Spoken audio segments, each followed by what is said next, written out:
Well, from one name that has been muddled around trade talks to another, and Patrick Kane, one of the biggest names out there, he openly expressed his disappointment when the Rangers went after Tarasenko and got him here at Forever Blue Shirts. We've kind of examined the path to the cap wise for the Rangers to be able to do this. Do you think it is possible? And do you think, if not, where do you think he ends up? Well, mathematically, technically, is it possible? Sure. But it seems highly unlikely at this point.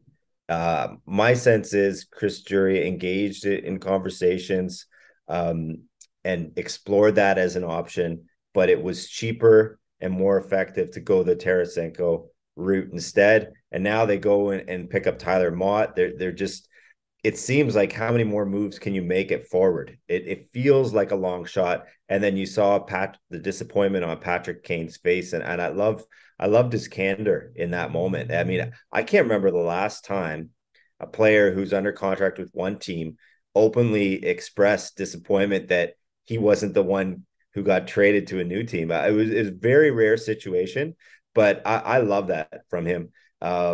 And I was actually in Chicago before I was in Buffalo and got a chance to talk with Patrick Kane about this. And you could tell he is just torn up. He can't make a decision yet. It's really weighing on him. And I feel for the guy. He's been with the Chicago Blackhawks for so long.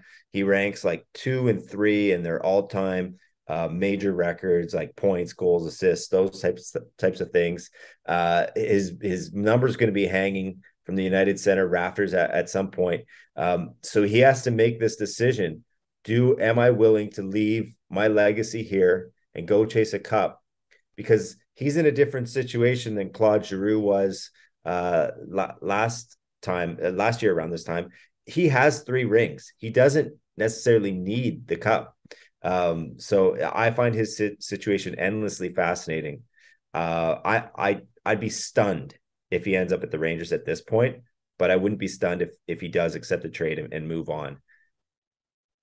Sticking with the Rangers, do you think they're done at the deadline? Do you think they need to add possibly a fourth line center or another guy on that fourth line? I mean, anything's possible. I feel like now it would be a depth move like that. So the sense I get is GMs are kind of waiting for the prices to go down on some of those type of pieces. But yeah, no doubt they're making a push this year. If there's a way they can improve their team, they'll do it. I think there seems after that first rush of those 3 big forwards that got moved, there seems to be this wait and see.